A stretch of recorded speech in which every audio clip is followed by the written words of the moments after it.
প্রথমেই ঠাকুর মা ও স্বামীজিকে সশ্রদ্ধ প্রণাম জানিয়ে আজকে আমাদের ভাগবত কথা দশম স্কন্ধ থেকে। আর আজকের বিষয় জীব ঈশ্বর সম্বন্ধ, মানে আপনার সঙ্গে ভগবানের সম্বন্ধ কি। আমাদের যে দেহ দিয়েই আমরা সমস্ত ধর্ম কর্ম সাধিত হয়, সেই দেহ আমরা আমাদের পিতা মাতার থেকে পেয়েছি, তাদের দ্বারাই এটি পালিত হয়ে থাকে। তাই মানুষ শত বছর বেঁচে থাকলেও মাতা পিতার ঋণ পরিশোধ করতে পারে না।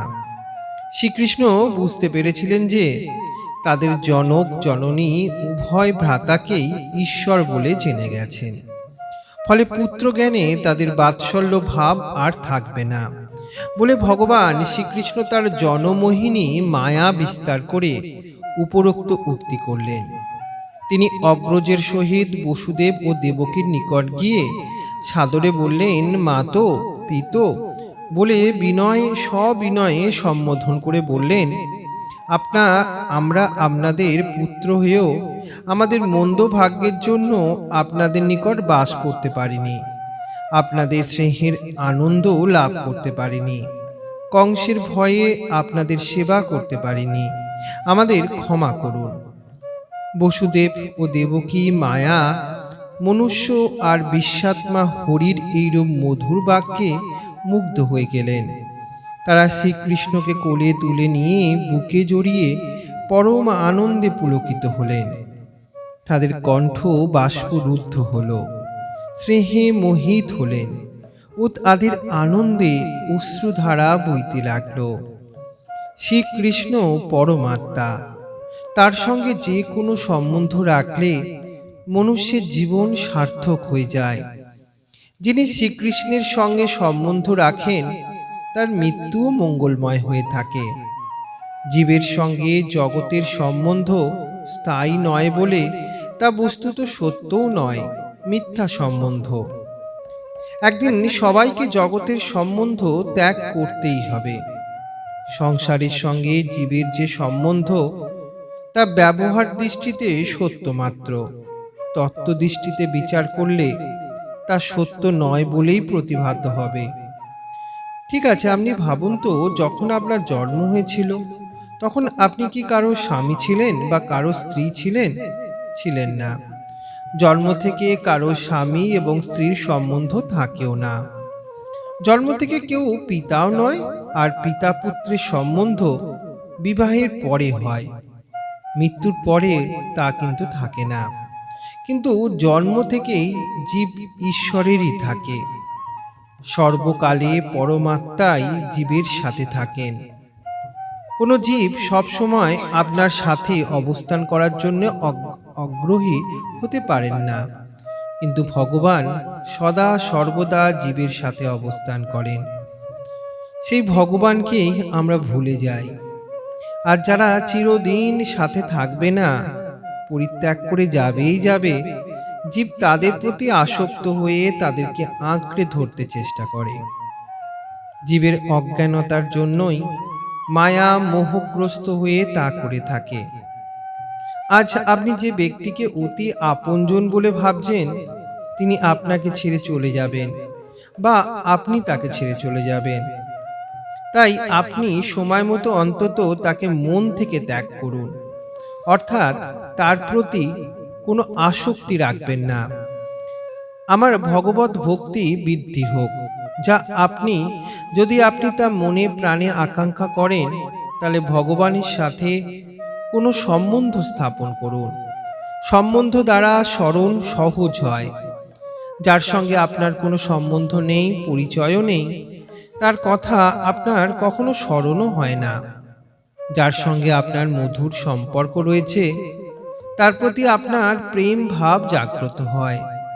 হয়তো আপনার গ্রামের অনেক লোক নিজ বাড়িতে অসুস্থ রয়েছেন, আপনি তাদের সবাইকে দেখবার জন্য, সেবা যত্ন করার জন্য গমন করবেন কি? না, করবেন না। কিন্তু আপনার সঙ্গে যার সম্বন্ধ রয়েছে, কোনো কারণে তিনি দুঃখিত বা বিপদগ্রস্ত হলে আপনি তাকে সান্ত্বনা দিতে, তার সেবা যত্ন করতে গমন করবেন। ভগবানের সঙ্গে কোনো সম্বন্ধ স্থাপন করুন, তা ব্যর্থ যাবে না, তা কোনোদিন বিশেষ কাজে আসবে নিশ্চিত রূপে জানবেন। অনেক লোক কোনো ধনী ব্যক্তির সাথে সুসম্বন্ধ স্থাপন করে, তাকে খোসামত করে থাকেন। ঠিক আছে, সেই ধনী ব্যক্তি আপনার উপর খুব প্রসন্ন হলে তিনি আপনাকে অর্থ ও সাহায্য করতে পারেন, কিন্তু শান্তি দিতে পারেন না। কেননা ধনী ব্যক্তিদের নিকট যথেষ্ট অর্থ আছে, কিন্তু তাদের নিজেদের শান্তি নেই।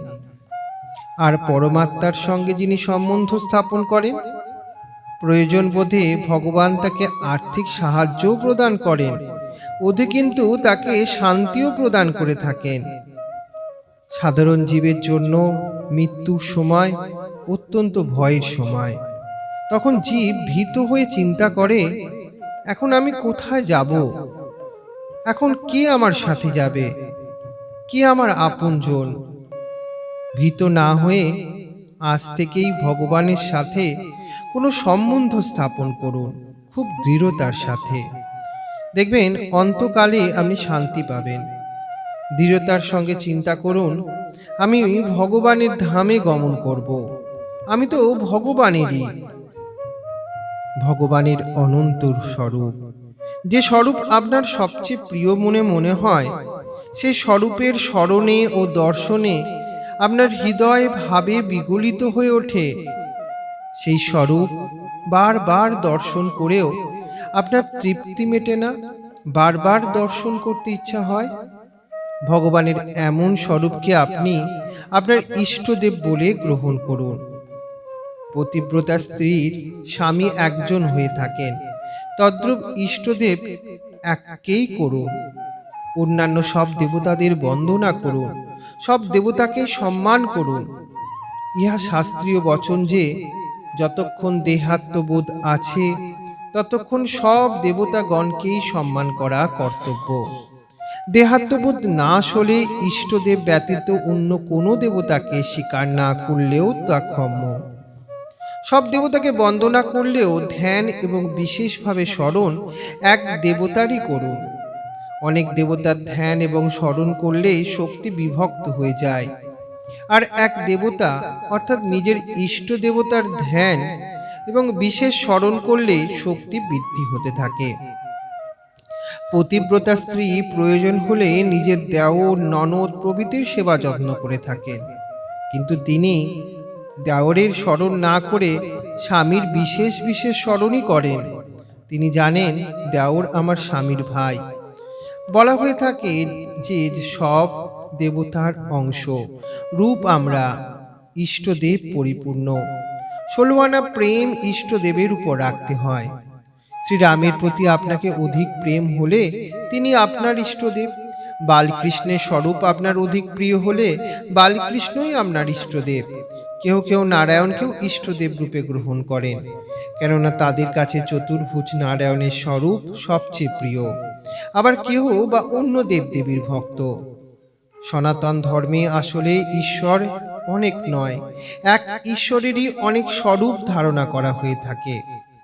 এক ব্যক্তি দিনে একবার পোশাক পরিবর্তন করে থাকেন, বস্ত্র বদলানো হলে ব্যক্তি তো একই থাকেন। তদ্রূপ ঈশ্বরের তত্ত্ব এক, সকলের রুচি একরকম নয়। বিভিন্ন রুচি অনুসারে ঈশ্বর তাদের জন্য অনেক স্বরূপ ধারণ করে থাকেন। এক পরমাত্মাই যে অনেক স্বরূপ ধারণ করে থাকেন, এ বিষয়ে আমরা শিব মহিমা স্তোত্রেও এটা পাই। বেদ, সংখ্যা, যোগ, শৈব, বৈষ্ণব ইত্যাদি ভিন্ন ভিন্ন পথ সাধককে এক ভগবানের নিকটই পৌঁছে দেয়। যেমন নানা দিক থেকে আসা নদীসমূহ এক সমুদ্রের মধ্যে গিয়েই পতিত হয়ে থাকে। এই ছিল আজকে আমাদের ভাগবত কথা। ওম এতৎ কর্মফলং শ্রীরামকৃষ্ণায় অর্পণমস্তু।